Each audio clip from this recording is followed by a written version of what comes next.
আজগো মগো পাঙ্গা সাফার বিয়ে গায়ে হলুদের পর্ব চলতে আছে, কি সুন্দর হ্যারে লাগতে আছে। সাজে গুজে হে বইয়ে রইছে, এখন হইবে হ্যার বিয়া।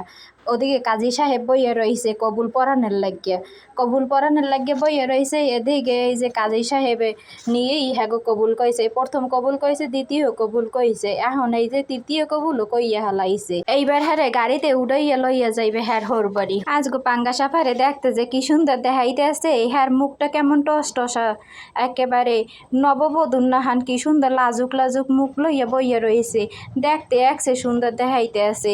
একালে সবার মাঝখানে হে বইয়া রয়েছে মাথা গুজ্জা দিয়া। এখন হারে লইয়া যাইবে যখন হোর বাড়ি, মোরাও চিন্তা হলাম যে হ্যার লগে লগে যাই দেখি হ্যার জীবনের পরিস্থিতি কি হয়।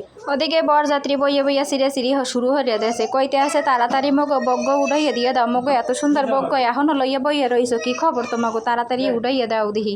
এদিকে কনে তো বইয়া রইছে বধূর সাজে লাজুক লাজুক মুখ লইয়া। অবশেষে মগো পাঙ্গা সাফারে উদিছি উড়াইয়া দেওয়ার বেশ কিছু বছর কাটতে যাওয়ার পর হেয়ের পর দেখি একদিন পাঙ্গা সাফার লাগে দেখা হওয়ার পর দেখি কি হের চেহারা সুরত কেমন জানি উল্টে পাল্টে গেছে। খুঁজি গেলাম যে পাঙ্গা সাফা তোমার এই অবস্থা কি লেগে। হে কয় আসমানের দিকে চাইয়াছে, এ কয় আরে আল্লাহ মুই যে কি লেগে যে বিয়েটা বইলাম, মোর এত সুন্দর চেহারা এত সুন্দর রূপ, হইয়া মুই কি লেগে বিয়ে বইলাম। দেখ বিয়ে হওয়ার পর মোর জীবনটা কেমন তেনা তেনা হইয়া গেছে।